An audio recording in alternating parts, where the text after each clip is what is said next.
মুসা আলাইহিস সালাম রাস্তা দিয়ে যাচ্ছেন, এমন সময় ইবলিস শয়তানের সঙ্গে দেখা। ইবলিস শয়তানের সঙ্গে দেখা হয়ে গেল। হয়ে যাওয়ার পরে ইবলিস বললেন, এ আদম, এরে মুসা, আমি তো জাহান্নামের জিঞ্জির লানত পড়ে ফেলেছি। আল্লাহর একটা হুকুম আমি অমান্য করে আমি জাহান্নামী হয়ে গেলাম।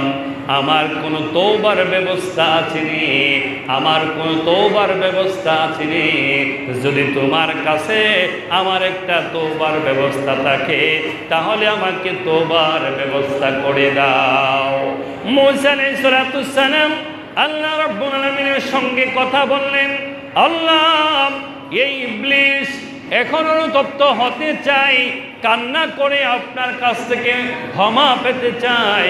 আল্লাহ, এই ইবলিসের ক্ষমা পাওয়ার কোনো রাস্তা আসেনি।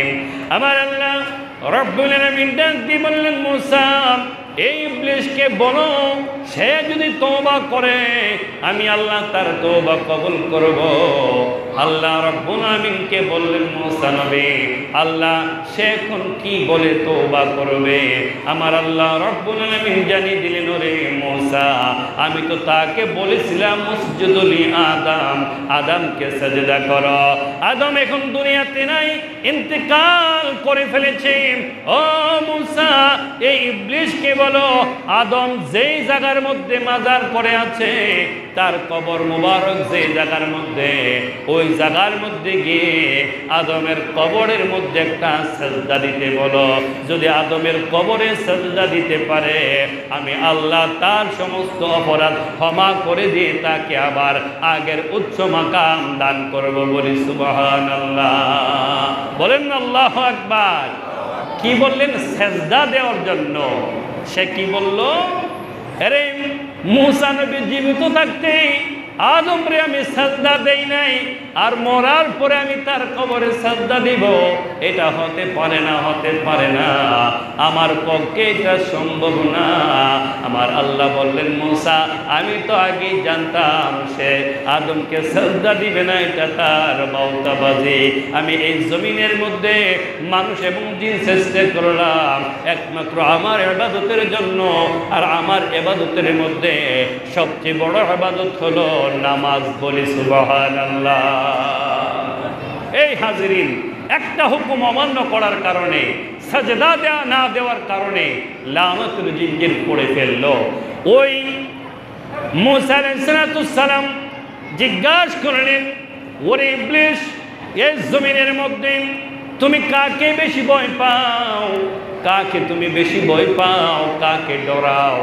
ইবলিস প্রশ্নের উত্তর দিতে গিয়ে বললেন, ওরে মুসা নবী, এই জমিনের মধ্যে আমি এক নাম্বার ভয় পাই আল্লাহর যে সকল বান্দা ঈমান এনেছে কিন্তু তারা নামাজ পড়ে না, বেনামাজি, ওই সকল বেনামাজিদেরকে আমি সবচেয়ে বেশি ভয় পাই। বলি নাউজুবিল্লাহ।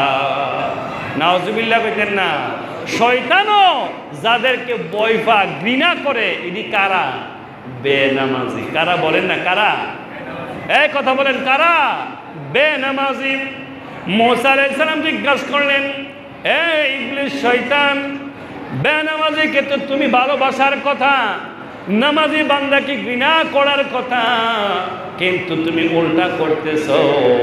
নামাজি বান্দাকে ঘৃণা করো না, বেনামাজি বান্দাকে ঘৃণা করে এবং তাকে ভয় করে করে তার কাছ থেকে দূরে থাকো, রহস্যটাকে জানতে চায়।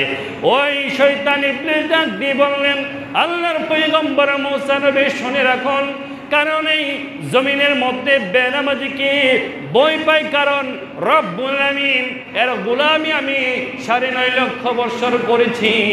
তারপরে বলেছিল উসজুদুলি আদম, আদমকে সাজদা দেওয়ার জন্য, কিন্তু আমি আদমকে সাজদা দেই নাই।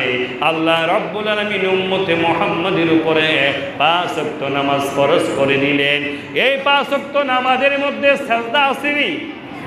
এই কথা বলেন, সাজদা আসেনি? আই ইবলিস ডাক দিয়ে বলেন, মুসা, এই জমিনের মধ্যে যাদেরকে আল্লাহ সাজদা দেওয়ার একটা হুকুম দিয়েছেন, নামাজের হুকুম দিয়েছেন, নামাজ ফরজ করে দিলেন। যে সকল বান্দারা নামাজ ছেড়ে দেয়, আমি শয়তান তাদের ঘৃণা করি, তাদের কাছ থেকে দূরে থাকি। কারণ জানি না কোন সময় আমি যখন আমাকে বলা হলো আদমকে সেজদা করার জন্য, আমি সেজদা না করার কারণে সঙ্গে সঙ্গে গজব নাজিল হয়ে যায়। এই জমিনের মধ্যে যেই সকল নাফরমান বান্দাগুলা আল্লাহকে সেজদা দেয় না, নামাজ আদায় করে না, জানি না তাদের উপরে কোন সময় আল্লাহর গজব, আল্লাহর লানত নাজিল হয়ে যায়, আল্লাহর গজব চলে আসে। এই জন্য আমি বেনামাজীদের সঙ্গে থাকি না, কারণ তার উপরে গজব আসলে আমার উপরও গজব পড়বে। এই জন্য আমি বেনামাজীকে ঘৃণা করে তাদের কাছ থেকে দূরে থাকি, যেন তাদের পাপের প্রায়শ্চিত্ত গজব আমার উপরে না আসে। বলি নাউযুবিল্লাহ।